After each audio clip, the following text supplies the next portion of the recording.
Hey everyone, I'm Harper. I'm about to graduate from one of the top universities in the country with a degree in computer science. It's been a crazy journey and I'm proud of how far I've come.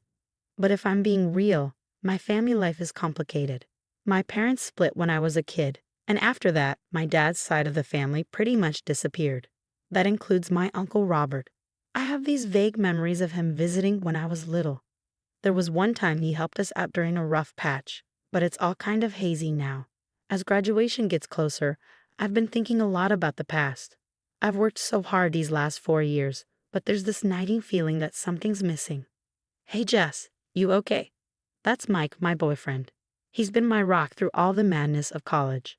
Yeah, I'm good. Just thinking about family stuff, I say, trying to brush it off.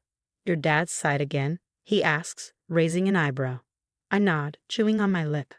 I was thinking about inviting Uncle Robert to graduation. I admit, testing the waters. Mike gives me a skeptical look. The estranged uncle? Are you sure that's a good idea? I don't know. Maybe it's time to try and rebuild some bridges. I pull out my phone and start scrolling through social media, searching for him. It takes a while, but I finally find Uncle Robert's profile. My finger hovers over the message button. What's the worst that could happen? I mumble as I type out an invite. Life goes on. I'm juggling finals, prepping for job interviews, and trying to hold onto my sanity. A few days later, my phone pings. It's Uncle Robert. He accepted the invite. Holy crap, I say out loud, staring at my screen. What's up? Mike asks, glancing up from his textbook. Uncle Robert, he's coming to the graduation. Mike sets his book aside. Wow. How do you feel about that? I let out a shaky breath. Nervous, excited, I don't know. It's weird, right? A little, but hey, if this is what you want, I've got your back. Graduation day comes faster than I expected. My hands are shaking as I adjust my cap one last time. My best friend Alicia gives my arm a reassuring squeeze. You ready, Jess? As ready as I'll ever be, I reply, trying to calm the butterflies in my stomach. The ceremony feels like a blur. Before I know it, I'm walking across the stage, diploma in hand. I scan the crowd and spot my mom, her face glowing with pride. Then I see him, Uncle Robert, sitting a few rows back. He actually came. After the ceremony, I'm swept up in a sea of hugs and congratulations. My mom pulls me into a tight embrace, tears in her eyes. I'm so proud of you, sweetie. Thanks, Mom. I couldn't have done it without you. That's when I see Uncle Robert making his way toward me. He looks older than I remember, more gray in his hair now. Jess, congratulations. Thanks for coming, Uncle Robert. It really means a lot. He nods, then glances around. Can we talk privately for a moment? Curiosity gets the better of me, so I follow him to a quieter corner. That's when his demeanor shifts. So about that loan I gave your mother 10 years ago, he says. I blink, caught off guard. Loan? What loan? The $5,000 I lent her for your education. It's time to pay up. My jaw drops. I don't know anything about that. Are you sure? His face hardens. Of course I'm sure. Your mother promised she'd pay me back, and since it was for your education, I figure you should be the one to repay it. I'm stunned. This can't be happening, not today of all days. Uncle Robert, I just graduated. I don't have that kind of money. His voice rises. Well, you better figure it out. I didn't come here just for the ceremony, you know. People are starting to stare. I can feel my face heating up in embarrassment. Please, can we talk about this later? This isn't the time or place. No, we'll discuss it now, he snaps. That's when my mom notices the commotion and hurries over. Robert, what's going on? Uncle Robert turns to her, his tone sharp. Perfect timing, Lisa.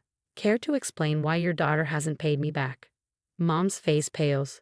Robert, not here. Not now. Why not? It seems like the perfect time to me. The family's all together. Isn't that nice? His sarcasm cuts through the air.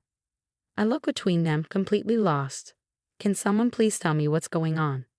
Mom sighs. Honey, it's complicated. Your uncle did help us out a long time ago, but nothing. Uncle Robert cuts her off. I gave you that money in good faith, and you promised to pay it back. I see Mike pushing his way through the crowd, worry etched across his face. Everything okay here? He asks. Before I can answer, Uncle Robert scoffs. Oh great, the boyfriend. Did you know you're dating a freeloader? Excuse me? Mike's voice drops dangerously low. This is spiraling out of control. Everyone please, can we just take a breath? I say, trying to defuse the situation. Uncle Robert, I had no idea about this loan, and I'm sorry, but I can't pay you back right now. Maybe we can work something out later. Later? I've waited 10 years. Your mother's been dodging me, and now you're trying to do the same, he snaps. Mom steps between us. That's enough, Robert. You want to talk about the past? Fine, my mom's voice shakes with anger.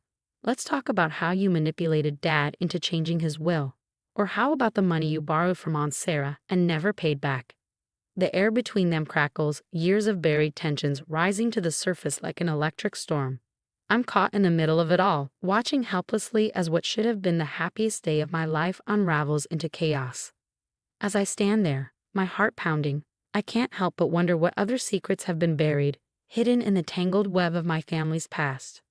The graduation disaster left me reeling. Even after the crowd had dispersed and I was back home, I couldn't shake the feeling that there was more to the story than just an unpaid loan. So I decided to start digging.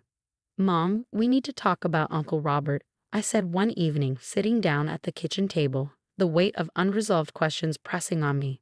She sighed, her face etched with exhaustion. I was hoping we could just forget about all of that. I can't. Not until I know the truth. What really happened with that loan? For a moment, she hesitated, then slowly reached for a box of old documents from a cupboard. It's a long story, Jess. Are you sure you want to hear it? I'm sure. We sifted through faded bank statements and worn-out letters, my stomach twisting with every new discovery. A pattern started to emerge. Uncle Robert's name, always tied to some kind of money problem. He didn't just lend us money, did he? I asked, feeling the weight of realization settle in. Mom shook her head, her eyes filled with regret. No, he didn't. After your father left, Robert swooped in like he was some kind of savior. He offered to help with the bills, but there was always a catch. He guilted me into paying for his car repairs or covering his rent. It was never ending. A surge of anger shot through me. Why didn't you tell me? She sighed, looking down. I was embarrassed, Jess. I thought I could handle it on my own. The next day, I decided to call my grandmother. Her voice trembled on the other end of the line as she shared her own experiences. Robert, he's always been good at manipulating people. He convinced your grandfather to change his will, leaving everything to him. We didn't find out until it was too late. The puzzle pieces were starting to fall into place, but I knew I needed more. I had to reach out to Aunt Sarah, someone I hadn't spoken to in years. When I called, I could hear the surprise in her voice. Jessica, is that really you? Hi, Aunt Sarah. I'm sorry to bother you, but I need to ask you something about Uncle Robert. There was a long pause on the other end of the line. What do you want to know? Everything. For the next hour, Aunt Sarah poured out years of frustration and hurt. Robert had borrowed money from her, promising to pay it back with interest. He never did. Instead, he spread rumors, turning the family against her.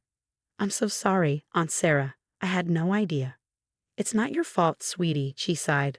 Robert's always been good at covering his tracks. As I dug deeper into Robert's deceptions, my personal life started to unravel.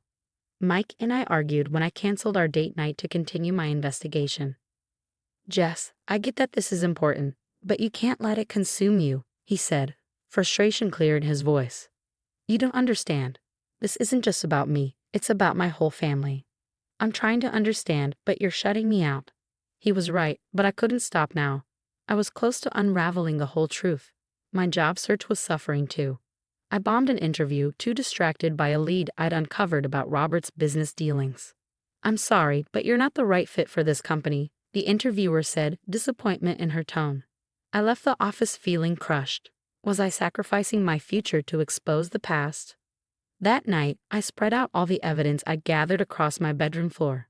Bank statements, emails, handwritten notes. It all led to one undeniable conclusion. Uncle Robert hadn't just manipulated my mom and Aunt Sarah. He'd been exploiting the entire family for years. I picked up my phone, my thumb hovering over Mike's number. I needed to talk to someone, but I hesitated. Would this only drive a bigger wedge between us? As I sat there, surrounded by the wreckage of my family's past, I realized I had a choice. I could keep digging, potentially destroying my relationships and future, or I could let it go. But then I thought of my mom, my grandmother, Aunt Sarah, all the people Robert had hurt. They deserved justice, and I was the only one who could make it happen. Taking a deep breath, I dialed Mike's number. It was time to let him in on everything. Whatever came next, I couldn't face it alone. After weeks of planning, the day of the family reunion finally arrived. My heart pounded as I watched everyone file into the rented hall, including Uncle Robert. "Thanks for organizing this, Jess," my mom said, squeezing my hand. I nodded, trying to calm my nerves. It's time we cleared the air. Once everyone was seated, I stood up. "I know you're all wondering why I called this reunion. The truth is, we've been living with a lie for too long." I pulled out a projector and began presenting the evidence. Bank statements, emails, recorded conversations, all pointing to Robert's years of manipulation and fraud. "You little snake," Robert shouted, jumping to his feet. "How dare you?" But his protests were drowned out as other family members started speaking up. "He borrowed $10,000 from me and never paid it back," Cousin Tom revealed.